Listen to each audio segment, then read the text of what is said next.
everybody, and welcome to this week's video. We've had some big changes in the Pastoral programme this year because we have a new head of Pastoral, which is Sorme, who's next to me. And Sorme's going to talk about some of those changes, focusing particularly on Speak Out. We have something called a new Speak Out programme. But also we have a new Welcome Ambassador scheme that is not yet started, but the students are being trained up for it. So Somi's going to talk a little bit about that, and I think we should start with Speak Out. So Somi, tell us about Speak Out and tell us a little bit about what they're doing in Speak Out. So we've introduced a new scheme called Speak Out, and it is to support the students and to help them develop their skills in advocating for themselves and in being able to present and articulate themselves in any debates. We started in September, and we are at a place where all the students are going to do a presentation based on a certain topic that they have picked up. Now, to collaborate with Speak Out, we also reflect that in RSHE as well as tutor time, where we try to develop the students' confidence and self-esteem to be able to speak on their behalf as well as their peers. So the reason we call Speak Out is one of the things we realised post-COVID is students across the world are having a lot more pastoral problems, and we need to actually teach the skills to advocate for yourself, talk about what's going on, talk about what you want to see changing, and we realised as well that we needed to give the time to do that.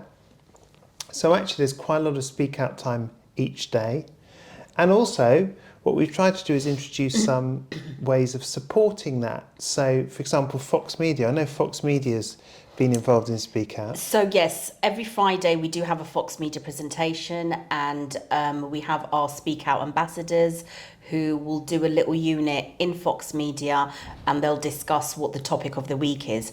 And that's what we're trying to do, give them topics, but also for them to kind of be responsible in identifying current trends. For example, one of the Speak Outs was that I personally did myself, was that if students felt that they should have homework or not.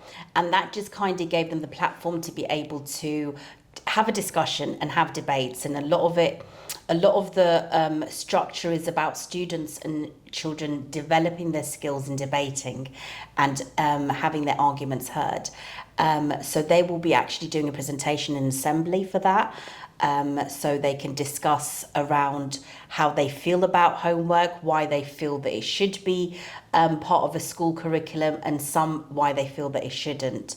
We're also doing a very big scheme this year as well with student ambassadors. Yeah, I was going to come on to that. Okay, yeah. So our student ambassadors have been allocated and they've been trained. So all students were given the opportunity to put their application in. And student ambassadors are students who will represent the school and who will be role models for all the other students when they are within their role. They have been trained with safeguarding, mental health, prevent and FGM, so they understand the risks and the concerns that they need to be mostly aware of walking around the school. Student ambassadors will also be supporting other students, so there's an element of peer mentoring and peer support for other students when they see them walking around. Yeah, I'm just going to stop. So it's really important to say they've got quite high level training. So yes. And it's taking quite a long time to prepare because of that, because they have to make sure that they really are trained in all aspects of safeguarding, basically, and how to properly mentor and support students around school. They've had 3 weeks of training. They've all been given certificates as well as a code of conduct that they follow. We've made sure that all the students are they're confident enough to lead and to be an example for all the other students. We've got students from grade 6 all the way up to grade 10 representing, and we will be continuing it in diploma for next year.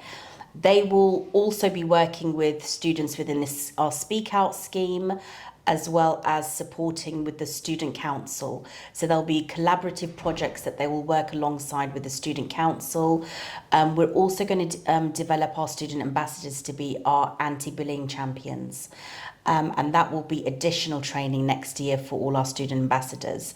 which we currently just had an anti-bullying week where all the students had a big competition, and through that we're going to send some of our students, student ambassadors, on a training course to become anti-bullying ambassadors so they can represent around the school and be role models further for all the other students. It's really successful. The students are very confident and they're forthcoming. And I think, as you said earlier, with our whole COVID epidemic, rise in mental health for students was very, very high. And we can see that with counselling referrals, with the long waiting list for CAMS. And what we're trying to do is to develop the confidence of our students in-house, in school, with their anxieties, with their self-esteem. Being indoors for such a long time, you know, it stunted their development.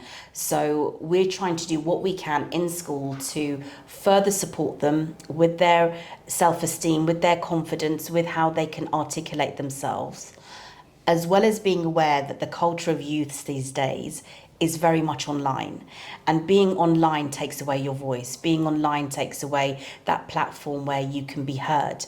So we're trying to raise a lot of awareness with students of the dangers of online and how important it is for your voice to be heard, not only just in school, but it's a bigger picture out of school, when you go to work, when you know you're applying for college applications and university. And I think this scheme will really kind of give the message out there to all our students, internationally, nationally, of the importance of dialogue, the importance of, you know, being an advocate for yourself and your peers. So we're very, very happy to announce these programs. So there you go, there's a really good introduction to the changes we're making in the Pastoral programme, and also a sense of why we're doing that and why they're so important, particularly in our current times.